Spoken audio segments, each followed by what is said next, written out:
Okay, so on to part two. If you haven't already watched part one of this video, it's just me kind of doing a recap of year of 2015 in review.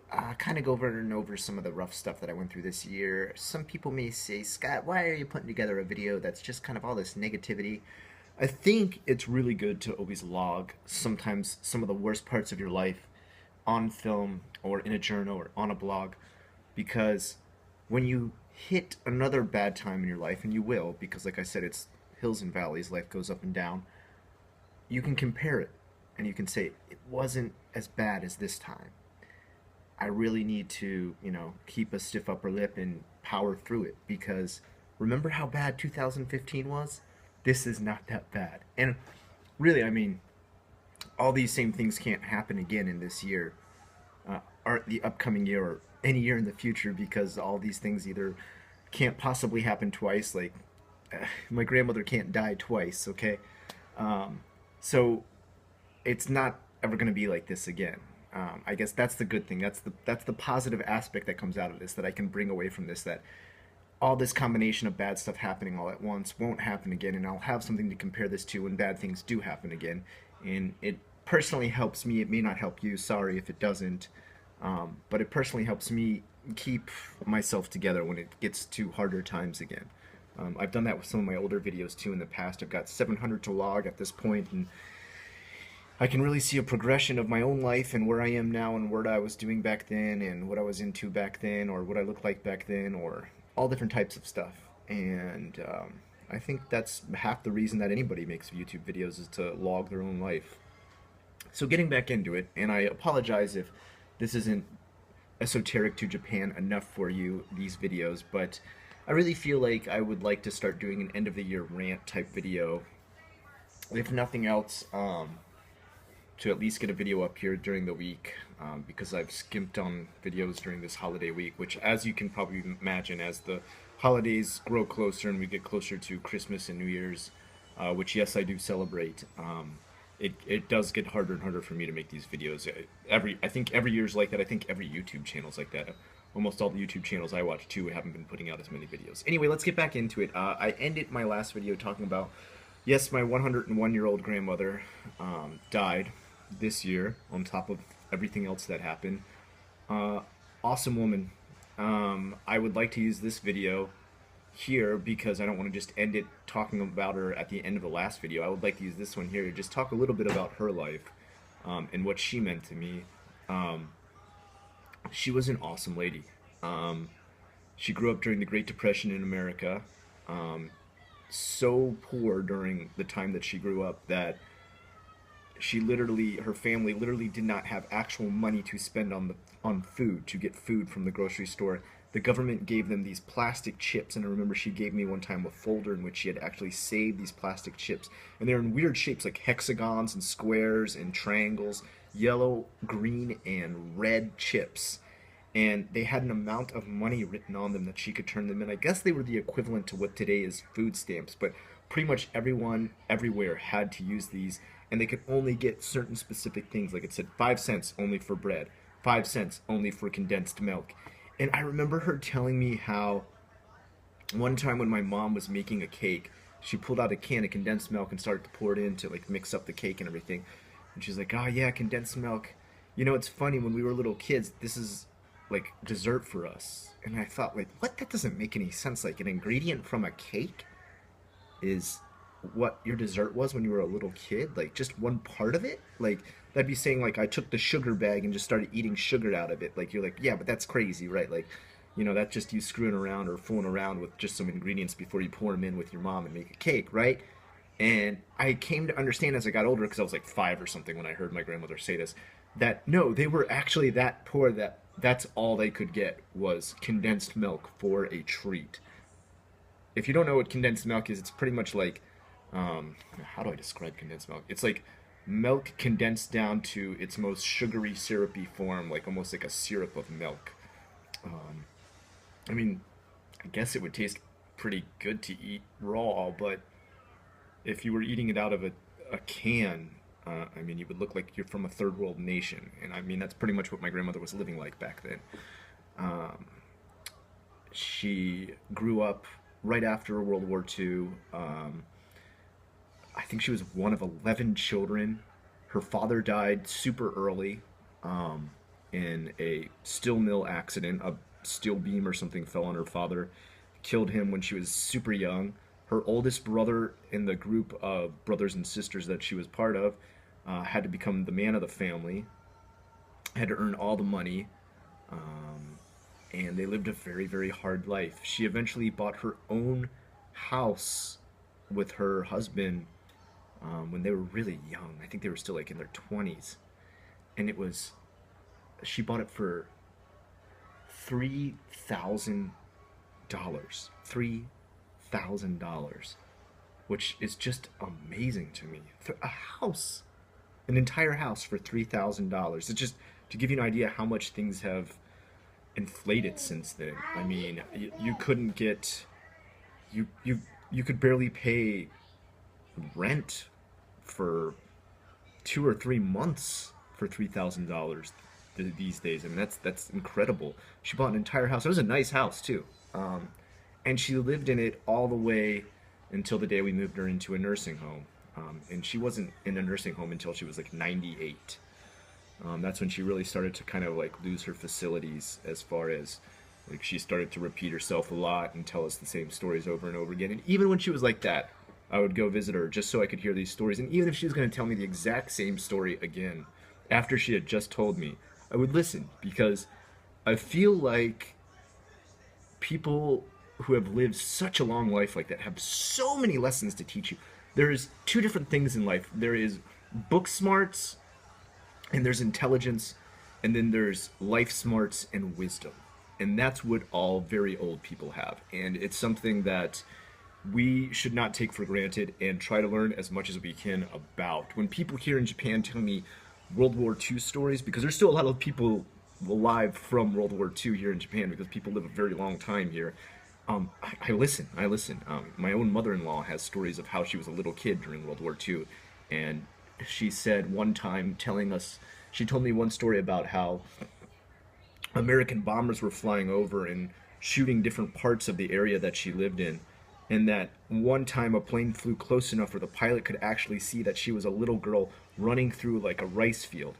And because he saw she was a little kid, she didn't shoot. And she realized then just like how insane war was, that like you could actually have a moment of clarity, like a moment of humanity, even in this war-torn country that she was living in at the time.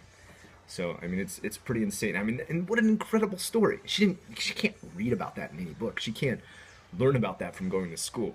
That's her life, and she's telling me about it, and it's really interesting. It's interesting to actually hear, not just like accounts written in a history book that you have in school. It's interesting to actually hear firsthand stories of people who lived through these most momentous moments of history.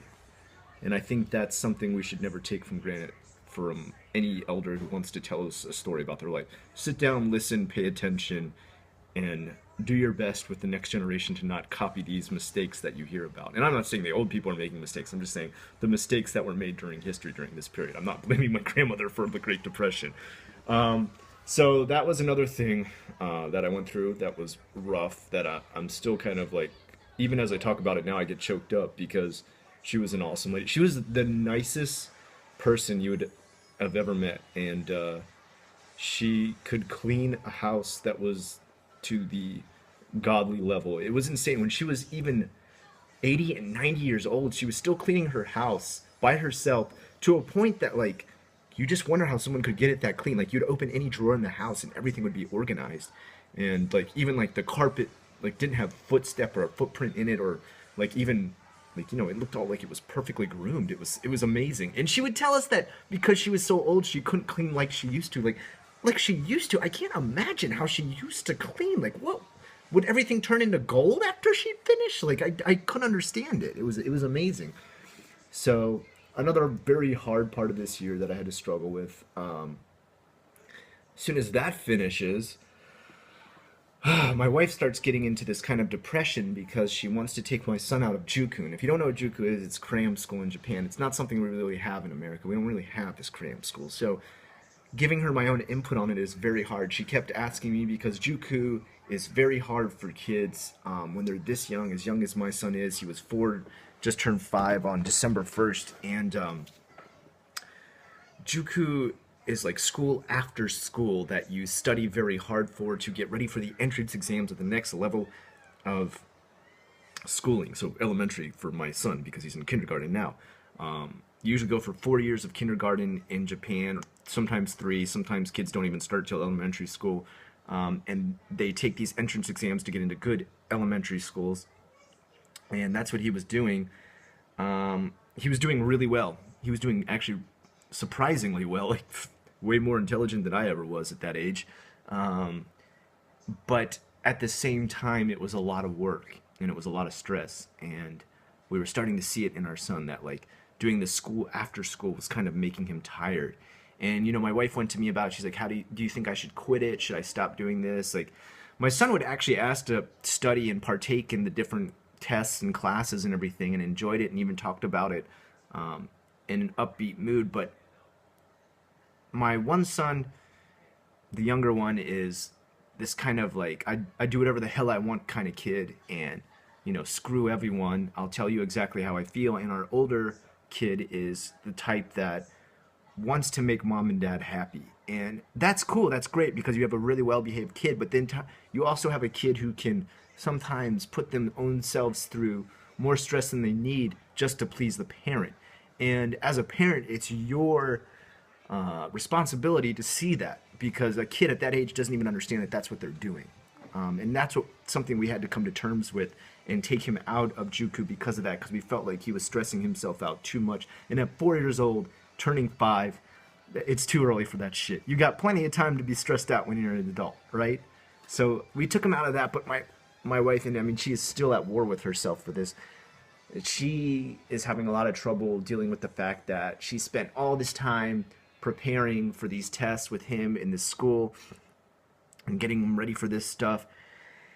And now she's got to kind of toss it all out the window. I mean, he's still studying, he's still doing a little extra stuff on the side, but it's nowhere near as much as he was doing with this JUCO class, which she would prepare him for every time that he would go each week, twice a week.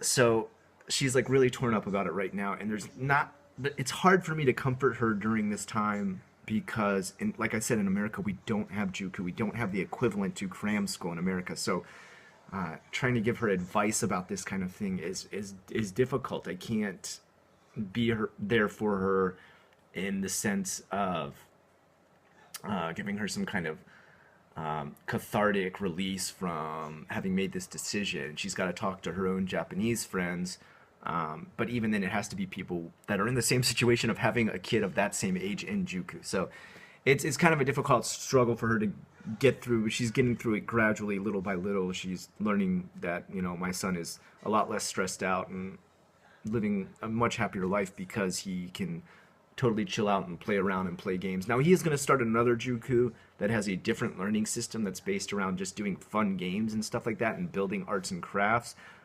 It's way more relaxed and way more set back as far as what they do to test the kids and things like that. They make it all fun and games and stuff. It's a certain type of learning system. It's actually based on an American learning system that this one kid psychologist came up with. It's pretty interesting. I read into it a little bit, but she seems to be happy that he's going to be joining that, but she's still stressed out in between the, I guess, kind of transfer from this school to that school. So I'm dealing with that on top of all this happening at the same time. And then during that, I have a little bit of time each night. I usually have about 2 or 3 hours each night to myself. That isn't for work, for school.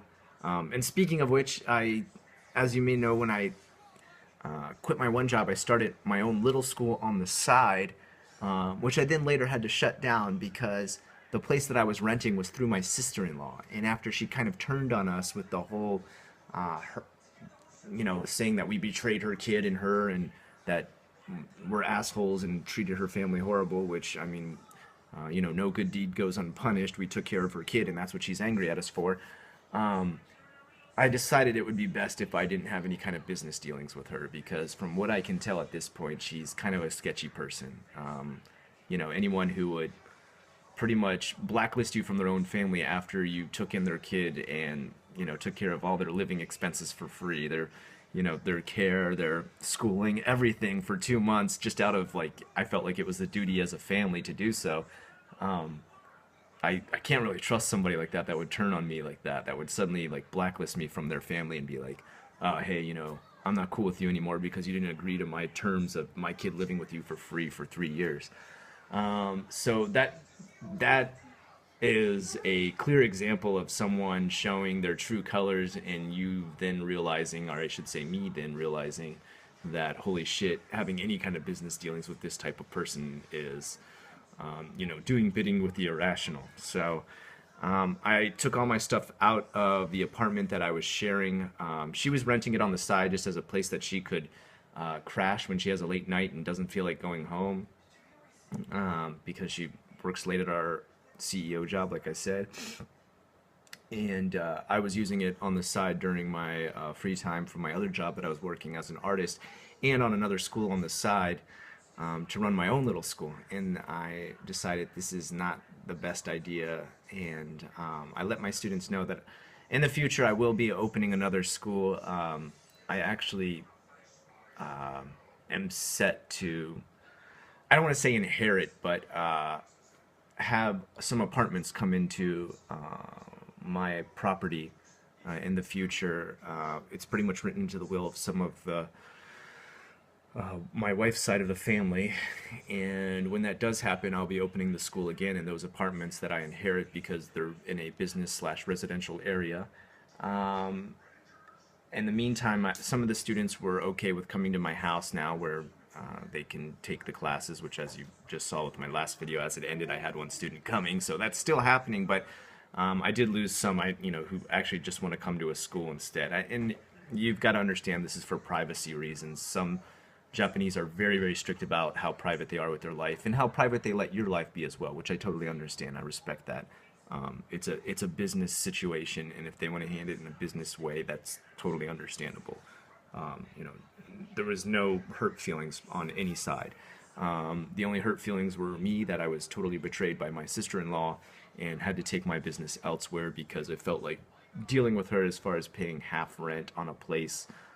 Who knows how wrong it could go with her having some aggressions towards us as far as us having to take care of her kid for free. So there was that. On top of it, there's another thing that went down this year that was really hard. I opened and closed a school in a very short time. And okay, and then on top of that, with my 2 or 3 free time hours that I have each day, a new project that I've finally been working on is RPG Maker. Went on sale for $16 on Steam. I constantly check Steam for good video game sales. That had been $69 and is back up to $69, but went on sale for just a short time, so I got it. I was so excited. I've been wanting to make a video game for a long time. I've talked to you guys about this before, but I don't have a huge amount of money to spend on this type of stuff on video games in general. So I don't spend $69 here and there. I don't pay full price for games. Finally got the chance though, because it came out, it released for so cheap, and I started it up finally, and I was making my first game ever. It was a game that was going to be about J-vloggers, just kind of a funny, silly game. I worked 176 hours on it. Now you might wonder, how do I know the amount of time that I was working on it? Well, actually Steam logs your time that you play a game, and that's the only reason I know that.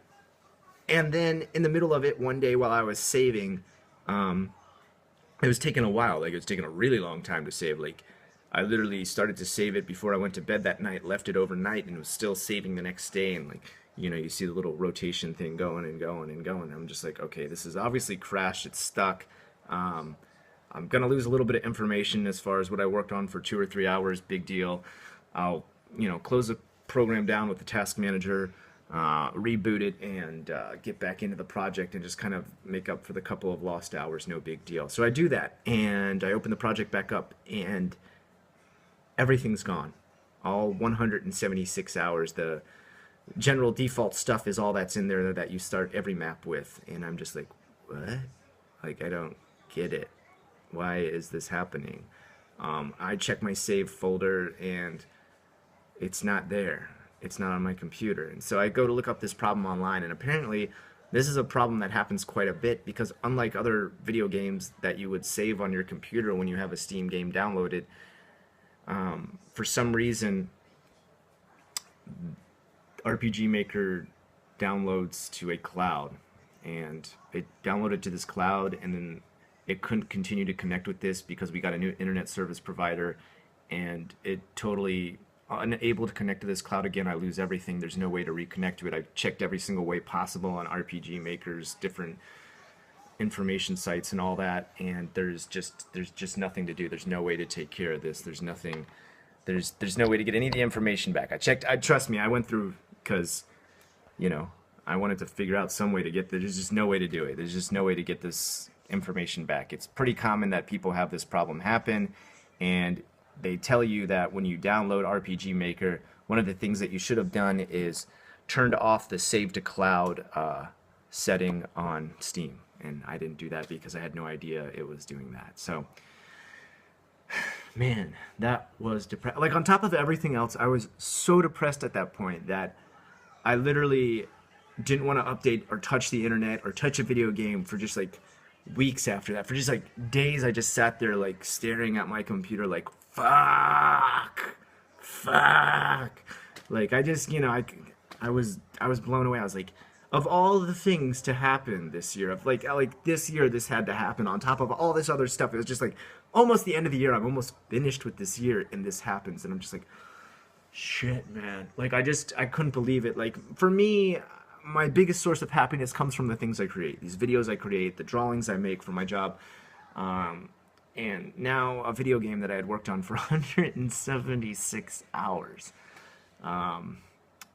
It was gone. So for almost like half a week, I just didn't even touch a computer. I just couldn't. I was still recovering from it this week, and that's why I didn't even make a video. So finally, I just decided, like, I was like, how am I gonna be happy again? How am I gonna like turn my happiness back on? And that was pretty much like, I was like, I just got to start this project again, and that's what I did. I'm literally working on it now, and since it's the weekend right now, I can spin the thing around here. Let's see and show you. Like, you can see I've got my computer open right now. I'm working on the game again, but this time I'm actually working on a horror game based actually on a lot of the stuff that I used to put in Osidoshi videos. And that's another thing, is my Osidoshi series kind of petered out there near the end. I lost a lot of the inspiration for it, mostly due to the fact that it has very, very low views. It's not really watched by many people compared to my JFAQs, which I make regularly. And that really, it shouldn't be the reason why I stopped making it. It should never be because of the views. It should be because it's your passion, and it is one of my passions to make that. But I was starting to realize that putting them on the same channel as my JFAQs can be kind of a turnoff for some people. They're mostly there for information about Japan, and not all those same people want to be scared or listen to scary stories or listen to some of the horror that comes out of Japan, which is understandable. Horror is not for everybody. So I've decided in the following year, no, I am not discontinuing Osidoshi Saturday. It will continue on and on and on, probably for as long as I'm alive and making videos. But I think I'm going to be opening a new channel for it. Some people have said, that's confusing, Scott. I don't suggest doing that, but it can't hurt the views at this point. The views are pretty low on it. It's under 1,000 usually for most of my Osidoshi Saturdays. But I just feel like I will put a lot more effort and time in editing if I put it on a channel, number one, that is not connected to my JFAQ one and keeps me on a schedule, and number two, doesn't give me time constraints. I think that was one of the most stressful things about Osidoshi Saturday. Being Osidoshi Saturday means every Saturday I had to put one out, and those took so much time. Like, so much time to the point that, like, after I'd finish all my jobs, my job was then to do Osidoshi Saturday, and I literally just wanted to veg out in front of my computer and watch either videos or play a video game. I didn't want to sit down and be on a time schedule for something else after 3 time schedules through the day. And that's what I've decided I need to do is I need to make another channel for it that doesn't have time constraints. It's still going to be called Osoroshi Saturday. I'm still probably going to release them on Saturdays, but I'm not going to make it every Saturday, and I'm not going to give myself any time limits on how long I can work on a video. At the beginning of the year, I was making those 10-minute videos that were like little short movies, and those were so fun to make. They were so enjoyable, but they took so much time. I mean, I was staying up like all night just editing those. It was took so long, and videotaping them took so long. Filming them, I mean, not videotaping. We're not using tapes anymore. It was exhausting, incredibly exhausting. So, and my health started to suffer because of it. As you could probably go back and watch some of those videos and see, like I look incredibly tired, like I probably do now too. And that's just because my sleep schedule was messed up. I wasn't getting myself enough sleep, and then on top of that, I had one thing where I had mailed off the rest of my drawings and paintings that I had done for my GoFundMe, and I had quite a few of them just returned because either addresses were wrong or they didn't ship to certain areas, and you have to figure it out again, what's going on with these packages that you're sending out, and just all these things this year, man. It was incredible how many things went horribly wrong this year. Nonetheless, I guess I can say I powered through them. I made it through it. I fought my copyright strike. I found myself a new job. I mean, the most important thing at the end of the day with all the bad things that can happen to you is that you get out the other side of them. That you get through them, push through the really dark parts of it, and then get out to the other side and live to tell. Survive another day. It makes you stronger. And like I said, you can compare it to things in the future then and say it's not as bad as it was during this time. So that's my whole year in review. It was a struggle. I can say it's going to end on a happier note because right now I am in a job where I am very happy. I'm working with awesome people that I literally show up and sometimes feel better at my own job than I do at home because it's less stress. And that's not saying my home life is stressful. It's just raising two little kids is, a normal amount of stress. Taking care of two little kids. But the thing is, I do know with taking care of two little kids that there is like a time limit on it. They eventually become older kids who eventually help you out more than you help them. So, that being said, that is an end to the year of 2015. Very glad to be ending this year. Very much so looking forward to 2016. It can't be nearly as bad as this year. And I'm looking forward to starting some new things like the new channel for Osoroshi Saturday, for getting back into a new flow and schedule for JFAC. And one new thing I would also like to start, I think every weekend I'm noticing I'm doing these longer videos, these rants. I'd like to just cover JFAC, of course, only covering Japanese stuff, but these rants, I'd like to cover more international stuff. I'd also like to cover some YouTube stuff, just like, YouTube things going on, fights between different channels, not drama type stuff. I'm talking like literally exposure, like how much one's being seen over another. And just different events or things that people are talking about. For example, the Sam Pepper thing with the terrorist video type thing where his friend gets killed in the video and people were really upset about that. I'd like to talk about my feelings on that because as I am part of the YouTube community, I do have a sort of input on that kind of stuff. And I think my 2 cents are so shiny and I'd love to share them with you. So just stuff I'd like to talk about like that is kind of more international. So I think I'll be using Saturdays for something I'm going to call Unrestology, and it'll pretty much be like laundry videos that Give Me a Break Man makes, where he just kind of covers a bunch of topics that are all around the board. Of course, there'll be some Japanese stuff in there. Actually, probably be quite a bit of Japanese stuff because it'll be covering stuff in my own life, which of course is constantly related to Japan, me living in Japan. So don't feel like you're going to watch that and totally lose out on any Japanese stuff. You'll get updated on a lot of what's going on in my town, my life, my situation here, and all that type of stuff. And some people want to be updated even on the stories that I talked about this time. Like a lot of people, surprisingly, even wrote me private messages that they wanted me wanted to be updated on the issue with my sister-in-law and me taking care of her kid and stuff like that. And and I'm thankful for that. That's a lot of support. That makes me feel better. That helps me have to think about it more and explain it more. And then when I do stuff like that, I've processed it and I've been introspective on it, and I think it helps my life. So at the same time, I think giving a clear view of my own struggles and things in Japan gives other people a clear view of what their life could possibly be like with some of the struggles they would go through when they got to Japan. So that's what my channel has always been about, giving a real and very accurate picture of Japan, not just a sugar-coated version. So I think it can only benefit the community that watches my channel now. Hence, I'll be starting from doing JFAC. It will continue on. I would like to get as many as 2 a week if I can. And then Unrestology will be every Saturday, maybe. I'm not going to stick myself on a schedule because, quite honestly, I make this channel to have fun and enjoy. I don't make a lot of money, or I mean, I make a little bit of money. I haven't checked actually in a long time how much this channel's made. It's not done for money, is what I'm trying to get across. Even though there's people out there who think YouTube delivers money bags to us just because we have channels. Unless you have 1 million+ subscribers, you're barely making, a red cent on your YouTube channel. So, that being said, I think I got to end the video here. I want to thank everyone this year just for all the encouraging messages that always keep me doing this channel.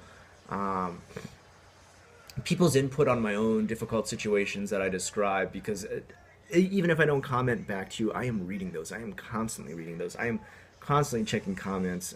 I know I don't respond back to everything, and I know actually I was horrible this year about getting back to a lot of people on a lot of different stuff. So I wanted to get back to all of you on all that and update all of you on all my situation and do a year in review.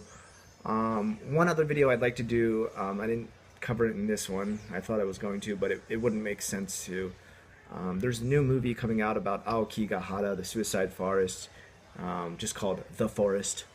And people are asking me my opinion on it. Quite honestly, I think it's going to be a pretty crap movie, but I don't want to tell about that in this video. I think I'll just keep this one my year in review video. So I'll end it here. Thank you so much for everything this year, for the gifts some people sent, for the encouraging words, and just the continuing watching of my channel and supporting my channel. It's more important to me than you guys will ever understand, maybe, or not maybe that you'll ever understand, more than I can ever get across in words, is what I'm trying to say. I'm not saying my fans lack a deficit of knowledge or understanding. I'm saying that I myself lack the amount of words or the self-expression to get across how much all you guys mean to me, your subscriptions mean to me, your comments mean to me, your just overall interaction, even criticisms that help improve the channel are welcomed and appreciated, and you guys are appreciated, and I hope you all have a great holiday, a great new year. And I look forward to you all joining me in 2016 when I start some of the new stuff up on this channel.